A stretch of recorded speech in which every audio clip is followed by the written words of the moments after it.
ఇప్పుడు జగత్తు నిర్మాణం అంతా ఎలా ఉందో, ఉత్పత్తి ప్రకరణంలో జగత్తు ఎలా ఏర్పడిందో, ఒక స్వప్నంలా ఎలా వచ్చిందో చెబుతున్నాడు అంతా.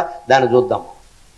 స్వప్న సంకల్పన ధ్యాన వరశాపౌషధాదిభిః స్వప్న సంకల్పన ధ్యాన వరశాపౌషధాదిభిః యథార్థాయిక దృష్టాంతాః తద్రూపత్వాత్ జగత్స్థితేః. బ్రహ్మ సత్యం జగన్మిథ్యా జీవో బ్రహ్మైవ నాపరః అన్నారు శంకరాచార్య. ఈ జగత్తు ఒక స్వప్నం, ఒక మాయ అన్నారు. మనకు ఆశ్చర్యంగా ఉంటుంది. ఇంతమంది ఉన్నాం, కనబడుతున్నాం, మీరు చెబుతున్నారు, మీరు వింటున్నారు, ఇదంతా మాయ అంటే నిజంగా మాయే. ఇది అయ్యాక నాకు చేసే సత్కారం ఒకటే సత్యం, మిగిలినవన్నీ మాయే. ఎందుకంటే నేనేదో చెప్పాను, మీరు ఏదో విన్నారు, అందరూ ఇంటికి వెళ్ళిపోతారు. ఇది సార్థకమైందంటే ఎవరు చెబుతారండి లెక్క? ఎవరు చెబుతారు? ఎవరు ప్రమాణం? అంచేది ఇది మాయే, అనుమానం వెళ్ళ అందులో. ఇది అది మీలో ఎంతమందికి తెలుసు, ఎంతమంది అనుసరిస్తారు, ఎంతమంది ఆచరిస్తారు, అది దాన్ని బట్టి సార్థక. దానికి లెక్కలు ఎవరు తీస్తారు? ఇన్ని మాటలు మీకు చెబుతున్నా, నేనంత గొప్ప జ్ఞానిని అని ఏముంది లెక్క? అది నాకు తెలుసు. లేదా నాకు సన్నిహితులైన నా కుటుంబ సభ్యులు ఎవరికైనా చూసి ఉండాలి. మీకు నేను అంతా అందమైన బట్టలు కట్టుకుని ఆభరణాలు పెట్టుకుని చాలా గొప్పవాళ్ళలాగే కనపడతాను. అలాగే నాకు 10 కోట్లు అప్పిచ్చారనుకోండి, గొడవరు కాదమ్మా, కాలిఫోర్నియా వెళ్ళిపోతాను.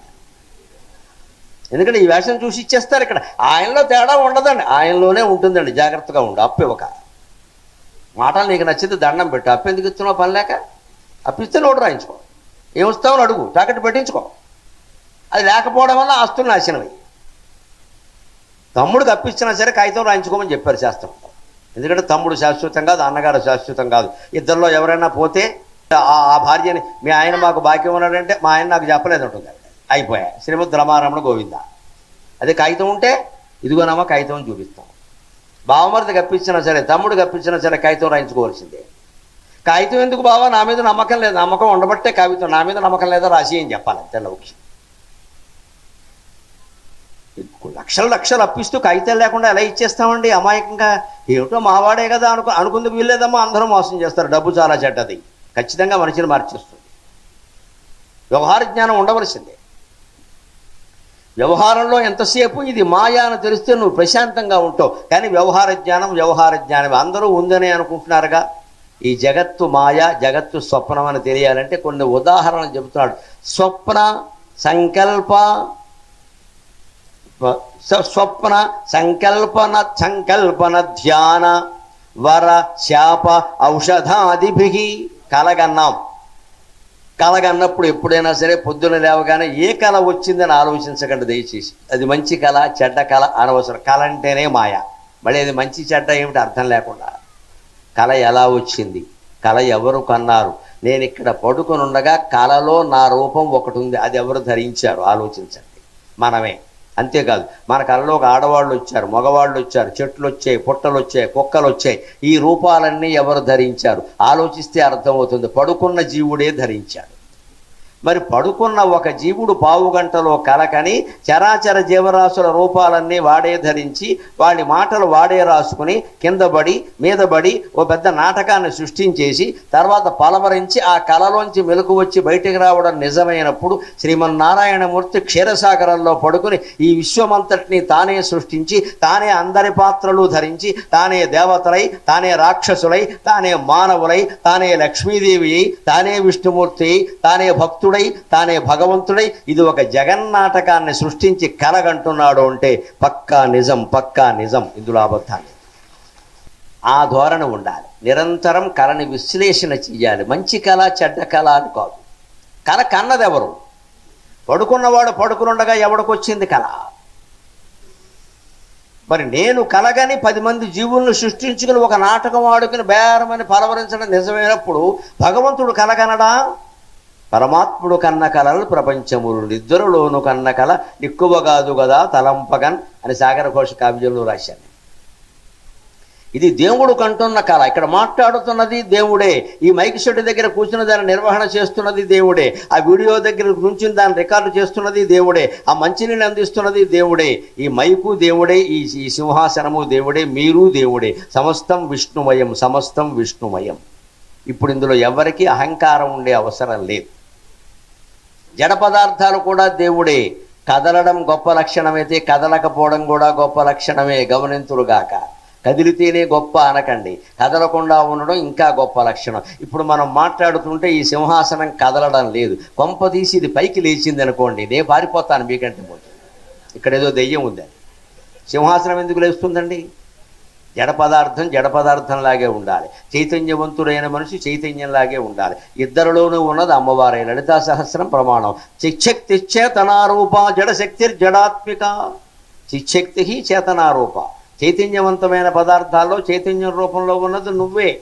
జడశక్తి జడాత్మిక, జడ పదార్థాల్లో జడశక్తి రూపంలో ఉన్నదంటే జడత్వం కూడా శక్తే. కెనటిక్ ఎనర్జీ, పొటెన్షియల్ ఎనర్జీ అంటారు ఇంగ్లీషులో దీన్ని. పొటెన్షియల్ ఎనర్జీ అంటే స్థితి శక్తి, కెనటిక్ ఎనర్జీ అంటే గతి శక్తి. దానికి ఉదాహరణ ఏమిటో తెలుసా? మనకి వినాయక చవితి నాడు చెబుతారు కథ, పురాణ కథ రూపంలో చెబుతారు. దాంట్లో ఉన్నదంతా సైన్స్. వినాయకుడు ఎక్కడికి వెళ్లకుండా స్థిరంగా ఓ చోట కూర్చున్నాడు. ఆయనకి రాజ్యాధిపత్యం ఇచ్చారు, పొటెన్షియల్ ఎనర్జీ. కుమారస్వామి 3 కోట్ల తీర్థాలు తిరిగాడు, కెనటిక్ ఎనర్జీ. ఈ రెండు స్థితి శక్తి గతి శక్తి మధ్యలో జరిగే ఘర్షణే ఈ తత్వజ్ఞానం. అదే వినాయకుడి కథలో ఉండే గొప్పతనం. మనం అది గ్రహించాలి. కానీ మొత్తం వినాయకుడు కుమారస్వామి ఏ తీర్థాలు తిరిగాడో ఓ పర్టికులర్స్గా మనం తిరగడం మొదలెడతాం. ఇక్కడ అవన్నీ మనం తిరిగితే వచ్చేది ఏం లేదు, కాళ్ళు లాగుతూ ఆయాసం వస్తుంది. అది తిరిగే శక్తి. వినాయకుడితో కూర్చున్న శక్తి. రెండు ఘర్షణ పడుతూనే ఉంటాయి ఎప్పుడు కూడా. అందులో స్థితి శక్తే గొప్పది. కాబట్టే వినాయకుడికి పీఠాధిపత్యం ఇచ్చారు. నువ్వు అసలు స్థిరంగా ఒక చోట కూర్చోగలవా? కూర్చో, ముందు ధ్యానం చేయి, ఏం మాట్లాడకు. ఈ లోపు మళ్ళీ పక్కనే దిక్కుమాలినంత ఫోన్ ఉండాల్సిందే. మనకి మధ్యలో ఫోన్ ఇలా చూస్తూ ఉండే, ఇంకా ధ్యానం ఎందుకు, పని లేక అవతల బారే. ఒక చోట కూర్చున్నాం ధ్యానం చేస్తున్నాడు, ఫోన్ కట్టేయాలి. కట్టడండి, దాంట్లో మాట్లాడుతూనే ఉంటాడు మధ్యలో. ఏమన్నా వచ్చిందేమో అని చూడడం. వాడు వస్తే ఫోన్ రాదా? వచ్చిన ప్రతి మెసేజ్ చూడాలా? ఇలా ఉంటే ధ్యానం ఎక్కడ కుదురుతుంది? అందుకని స్వప్నం రాగానే దయచేసి దాని మంచి కళ చెడ్డ కళయే పనికి మాలింది అయినప్పుడు మళ్ళీ మంచి చెడ్డ ఏమిటండి పని లేక తీసేయి. కళ కన్నది ఎవరు? నేనే కలగని ఇంత ప్రపంచాన్ని సృష్టిస్తూ అదే నేను అనుకుంటున్నానే. ఈ జీవితం కానీ, ఈ శరీరం కానీ, ఈ ఇల్లు కానీ నాకేం గుర్తులేవే. అటువంటిప్పుడు భగవంతుడు ఈ ప్రపంచాన్నంతా సృష్టించి ఒక జగన్నాటక సూత్రధారిగా తాను నడిపిస్తున్నాడంటే ఆశ్చర్యం ఏముందండి? నిజం కాదా? సంకల్ప ఒక్కొక్క మహర్షి మన సంకల్పం మనస్సులో ఎప్పుడైనా ఊహ చేస్తూ ఉంటాం చూడండి. ఇలా మామూలుగా కూర్చున్నవాడే అమెరికా వెళ్ళిపోయినట్టు ఊహిస్తాడు, అక్కడ ఎయిర్పోర్ట్లో దిగినట్టు ఊహిస్తాడు, అమ్మాయో అబ్బాయో వచ్చినట్టు ఊహిస్తాడు. ఓ పావు గంట అదే ఊహలో ఉంటే వీడు ఇప్పుడు ఎక్కడున్నాడు చెప్పండి? గొడవల్లో లేడమ్మా, అమెరికాలో ఉన్నాడు ఖచ్చితంగా. ఇంట్లో వాళ్ళు ఏమంటారు? ఏమిటో పరధ్యానంలో ఉన్నాడు అంటాడు. ఇక్కడ కళేబరం ఇక్కడే ఉంది, వీడు అమెరికాలో ఉన్నాడు. మన ఊహలో అమెరికా వెళ్ళామా లేదా? అది ఎలా జరుగుతోంది? మాయ కాకపోతే నిజమైతే నీకు నిజంగా ఉన్నట్టు అనిపించిందా లేదా? నిజంగా ఉన్నట్టు అనిపించిందే లేదా? రాత్రి వేళ నూతిపళ్ళెంలో పూర్వం ఉండేది ఈ బాధ. ఒకటికి వెళ్ళాలంటే అప్పుడు అటాచ్డ్ బాత్రూమ్ లేవుగా. ఇప్పుడు అన్ని bathroom attached, dining hall attached, kitchen attached, భార్యాభర్త డిటాచ్డ్, అన్నీ అటాచ్డ్. వీళ్ళిద్దరే డిటాచ్డ్. ఇక్కడ పూర్వం అలా ఉండేది కాదు. ఒకటికి వెళ్ళాలంటే పెద్ద 6 తలుపులు తీయాలి, ఆ నూతి దగ్గరికి వెళ్ళాలి, ఒకడు సాయం రావాలి. అప్పుడు జరిగేది శంకరాచార్య రజ్జు భ్రాంతి అని చెప్పారు. నూతిపళ్ళెం మీద తాడు ఉంటుంది, బాల్చి ఉంటుంది కదా, బొక్కెన చేద తాడు, ఆ చేద వేలాడుతూ ఉంటుంది. సరిగ్గా రాత్రి వేళ 1 గంటకి అది పాములా కనపడుతుంది. వీడి ప్రాణం పోతుంది. నూతిపళ్ళెం మీద బాగుంది ఓ అంటాడు. వెంటనే వీళ్ళ ఆవిడ అరకెళ్ళినంతరం పట్టుకొస్తుంది. ఏమిటి పాము, ఎక్కడి నుంచి వస్తుంది, మీ తలకాయ అన్నీ భయాలే, పదండి అని ఇవిడు తీసుకెడుతుంది. తాడే పాము అనుకున్నా అంటాడు. కానీ గమనించండి, శంకరాచార్య దీన్ని అద్వైత వేదాంతంలో ప్రధాన ఉపమానంగా వాడారు. మనిషి భ్రమకి ప్రధాన ఉపమానం రజ్జు సర్ప భ్రాంతి. ఇది కరెక్ట్. ఇది అది తాడు కాదు పాము అనుకున్నప్పుడు ఈయన భయపడ్డా లేదా? చెమట పట్టిందా లేదా? తర్వాత తాడు అని తెలిసాక చెమట తగ్గిందా లేదా? సరిగ్గా అది పాము అన్నప్పుడు భయపడడమే మనం ఈ సంసారంలో చేరడం, సమస్యలకి భయపడ్డం. అది కూడా భ్రమే. అయినా నువ్వు నిజం అనుకుంటున్నావు కాబట్టి భ్రమపడ్డావు. అది నిజం కాదని తెలిస్తే భయపడవు. ఇక్కడ అంచేత ఈ సంసారం సహా, ఉద్యోగం సహా, వ్యాపారం సహా, వ్యవసాయం సహా సమస్తము మిథ్య అని తెలుసుకోవడమే సంకల్పం ద్వారా, స్వప్నం ద్వారా సాధ్యం. అంతేకాదు సంకల్ప స్వప్న ధ్యానంలో ఉన్నాం. కొందరు మహానుభావులు అటువంటి సర్వసంగ పరిత్యాగులు ధ్యానంలో ఉంటే ఒళ్ళు తెలియదమ్మా, నిర్వికల్ప సమాధిలో ఉంటారు. ఎవరొచ్చి వెళ్ళారో కూడా వారికి తెలియదు. ఆ ధ్యానంలో పరవశం అయిపోయి ఉండి ఈ ప్రపంచం అంతా మాయమైందా లేదా, మాయమని తెలిసిపోతుంది కదా. మళ్ళీ ఆ తపస్వి కళ్ళు తెరిచి బయటకు వస్తే ఎంత హాయిగా ఉన్నాను, ఎంత ఆనందంగా ఉన్నాను. జ్ఞానానందమనంద బిందుల హరి స్నానము సామాన్యమా అని ఆనందంగా అందులో ఉండిపోతాడే. ఇందులోకి ఎందుకు వచ్చాం పని లేక అంటే, శిష్యుడు ఎవరో వచ్చి ఏమంటారు, భక్తులు ఎవరో వచ్చారండి మీకోసం, 3 గంటలు అయిందండి చూస్తున్నారండి, వాళ్ళు మళ్ళీ బస్సుకి వెళ్ళిపోవాలట అంటే, పోన్లే పాపం వాళ్ళు ఏమనుకుంటారో రమ్మను అంటాడు. ఈయన నిర్వికల్ప సమాధి ఆనందంలో ఉన్నాడు. ఈ బస్ స్టాండ్ వాళ్ళు వచ్చి దాన్ని జడగొట్టారు. ఇది ధ్యానం వల్ల మనిషి పొందే ఆనందం. దానికి ఇది ఆయనకి ఈ ప్రపంచం మాయని అర్థమైంది. ఇంకోటి వరం ఇచ్చారు, శాపం ఇచ్చారు. విశ్వామిత్రుడు శాపం ఇచ్చాడు, రంభ కనపడగానే రాయి అవుతావు అన్నాడు. 10,000 ఏళ్ళు రాయి అయింది. ఎలా అయిందండి? ప్రపంచం మాయ కాబట్టి అయింది. మనిషి ఎలా మారిపోతాడు? మనిషి రాయి ఎలా అయిపోతాడు? ఆయన మాట్లాడితే అయింది, నిజంగానే అయింది, అందులో అబద్ధం ఎలా అయింది? ఈయన తపశ్శక్తిలో సంకల్పం చేస్తాడు. సంకల్పం వాయు రూపంలో ఉంటుంది. ఆ వాయువు రంభ శరీరంలోకి ప్రవేశిస్తుంది. రంభ శరీరంలో ఉండే వాయువు ప్రాణవాయువు ఉందే దాంతో కలుస్తుంది. ఆ ప్రాణవాయువు కారణంగా రంభ శరీరంలో ఉండే పరమాణువులు ఉంటాయే, ఎలక్ట్రాన్లు, ప్రోటాన్లు, న్యూట్రాన్లు, ఈ సంత అవన్నీ కలిపితేనే పరమాణువులు. ఆ పరమాణువులు మొత్తం చేంజ్ అవుతాయి. అణువుల కనుక కాంబినేషన్ మారింది అంటే వస్తువుల రూపాలు మారిపోతాయి. భౌతిక శాస్త్రం అంగీకరించిన విషయం. అణువుల కాంబినేషన్ మారిపోతే వస్తువుల రూపాలన్నీ మారిపోతాయి. మీకు లెక్క, ఇసుకతోటి ఒక బొమ్మ చేస్తారు, సైకత శిల్పం, మన్నాడు చెరిపేస్తారు, మళ్ళీ ఇంకో బొమ్మ చేస్తాడు. గాంధీ బొమ్మ దాంతోనే, అంబేద్కర్ బొమ్మ దాంతోనే. అంటే ఇసుక రేణువుల ఏర్పాటు కనుక మారగానే గాంధీ గారు అంబేద్కర్ అయ్యాడు, అంబేద్కర్ గారు గాంధీ అయ్యాడు. అలాగే రంభరాయి అయింది, రాయి రంభ అవుతుంది. ఉదాహరణ చేత అంతా స్పష్టం అయిపోతుంది. విశ్వామిత్రుడు శాపం తక్కువ కాదు, నిజమైంది. అది రంభ రాయి అయింది, అనుమానం లేదు. మేనకు కనపడగానే ఈయన రాయి అయ్యాడు, అది వేరే విషయం. ఎవడు బలహీనత వాడిది. రంభను శపించాడు, రాయి అయింది. అది ఎలా అవుతుంది? ఈ వాక్శక్తి తపశ్శక్తి ద్వారా వాయు రూపంలో అవతల జీవులో ప్రవేశిస్తుంది. ఈయన ఎప్పుడు రాయి అవ్వాలంటే అప్పుడే అవుతుంది, వెంటనే అవదావు. నువ్వు ఏడాది తర్వాత అవుతావంటే అప్పుడే అవుతుంది. అర్జునుడికి ఊర్వశి శాపం ఇచ్చింది, నువ్వు పేడివాడు అవుతావు అంది. కోపం వచ్చింది. ఎప్పుడు అవుతాడో చెప్పలా, ఎంతకాలం అవుతాడో చెప్పలా. అది అర్జునుడికి అవకాశం. తర్వాత దేవేంద్రుడు వచ్చాడు. ఊర్వశి ఇది ఎక్కడ పుణ్యానికి వెడితే పాపం ఎదురైంది నాన్నగారు, మరి దేవేంద్రుడు కొడుకు కదా, మీ ఉంపుడుకెత్తే కదా, ఊర్వశి అంటే మీ ప్రియురాలు కదా, నాకు తల్లి కదండి, తండ్రికి భార్య అయినా ప్రియురాలైనా నాకు తల్లితో సమానమే కదా. ఆవిడ అడిగితే నేను కాదన్నానండి, ఇదేం పాపం, తల్లితో సంగమిస్తారా ఎవరైనా, అందుకే నేను కాదన్నాను, నాకు శాపం ఇచ్చారు. పోలేవయ్యా, దాని బుద్ధి తగలయ్యా, అది మొదటి నుంచి అంతే, అది ఏమంది అన్నాడు ఆయన. పీడవుతా ఉంది. వెంటనే దేవేంద్రుడు ఏమన్నాడో తెలుసా? ఎప్పుడు అవుతావో చెప్పలేదు కదా, ఎంతకాలం అవుతావో చెప్పలేదు కదా, నేను సవరిస్తున్నా, నువ్వు అనుకున్నప్పుడు అవుతావు, 1 ఏడాది అవుతావు, మళ్ళీ బయటకు వస్తావు అన్నాడు. ఇప్పుడు శాపం వరం అయింది. గమనించాను, శాపం వరం అయింది అర్జునుడికి. అజ్ఞాతవాసంలో ఆ పీడి రూపం లేకపోతే ఆయనకు ఉద్యోగాలు ఎవరెవరు. అర్జునుడు ఉద్యోగానికి వచ్చాడు అనుకో విరాట్ రాజు దగ్గరికి, అర్జునుడు వేషం హై ప్రొఫైల్ అంటారు ఇప్పుడు సాఫ్ట్వేర్ భాషలో. హై ప్రొఫైల్ నీకు మేము ఇవ్వలేం. ఎందుకంటే సాఫ్ట్వేర్లో ఒక పెద్ద కంపెనీలో మేనేజర్ ఉంటాడు, ఆయనకి నెలకు 3 లక్షలు 4 లక్షలు జీతం ఉంటుంది. ఆయనకి పొరపాటున సంస్థ వాళ్ళతో తేడా వచ్చి బయటకు వచ్చాడు అనుకోండి, బయట ఉద్యోగం దొరకదు. ఎందుకని?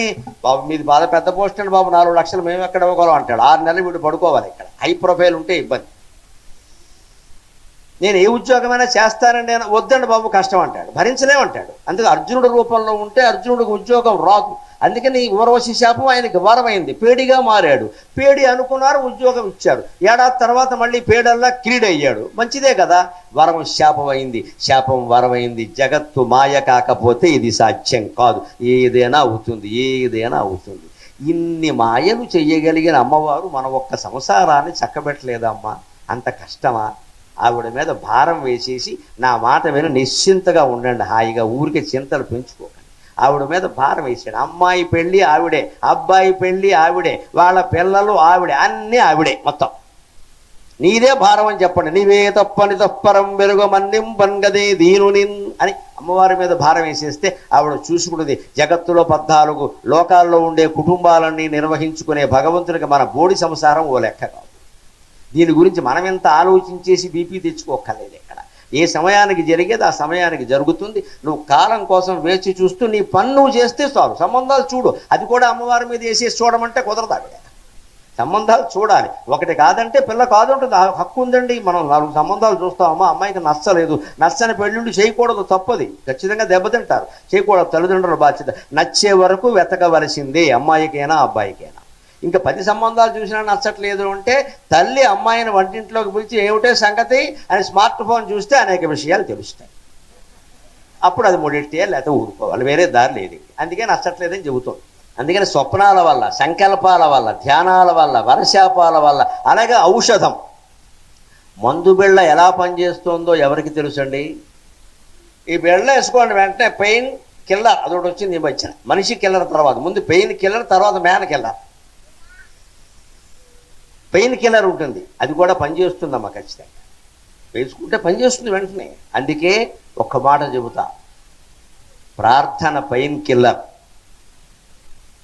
తత్వ విచారణ వ్యాధి నిరోధకమైన మందు. శాశ్వత వ్యాధి నిరోధకం కావాలంటే తత్వ విచారం చేయాలి. పెయిన్ కిల్లర్ లాగా మందు పనిచేయాలంటే ప్రార్థన చేయాలి. అమ్మా తట్టుకోలేకపోతున్నా, చాలా బాధగా ఉంది, రక్తం కారిపోతుంది, ఏం చేయాలో తెలియట్లా. అది పెయిన్ కిల్లర్ లాగా అమ్మవారి నామం పనిచేస్తుంది, అనుమానం ఏం లేదు. ఈ తపన ఉండాలి అక్కడ. కానీ దాంతో అది మాత్రమే తగ్గుతుంది, మళ్ళీ మిగిలిన మామూలే. శాశ్వతంగా వ్యాధి నిరోధక శక్తి ఏమిటంటే తత్వ విచారం చెయ్యాలి. యోగ వాసిష్ఠంలో చెప్పారు. రెండూ మనం చేయొచ్చు, తట్టుకోలేం కదా కొన్ని. ప్రార్థన వెంటనే కరావలంబ స్తోత్రంలాగా ప్రార్థన చేసేయడమే. నేను తట్టుకోలేని ఒకటే తప్పించి తర్వాత చూద్దాం మిగిలిన సంగతులు. ఆ ప్రార్థన పనిచేసిన ముందు మనశ్శాంతిగా ఉంటుంది మనస్సుకి, అప్పుడు మిగిలిన పనులు చేసుకోగలుగుతాం. అంచేది ఔషధం వల్ల వీటన్నిటినీ చూస్తే యథార్థాయగ దృష్టాంతాక, ఈ ఉదాహరణలన్నీ లోకంలో కనబడుతూనే ఉన్నాయి కదా.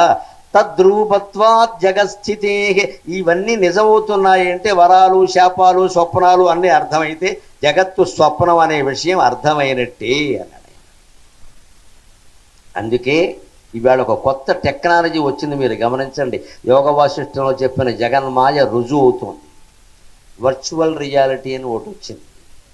వర్చువల్ రియాలిటీ, మనం ఆ కళ్ళజోడు ఒకటి పెట్టుకుంటే మనం తాజ్మహల్ పక్కనే ఉన్నట్టుగా మనకి ఫీలింగ్ కూడా వచ్చేస్తుంది. మనం అక్కడ ఉంటాం, మన బొమ్మ. అంతేకాదు మన శరీరంలో కూడా తాజ్మహల్ పక్కన ఉన్నట్టు. ఎలా సాధ్యమైందండి? జగన్మాయ అంటే అర్థం. దాంతో ఇంకో గొప్ప పని చేశారు, ఈ మధ్య పత్రికల్లో చూశాను నేను.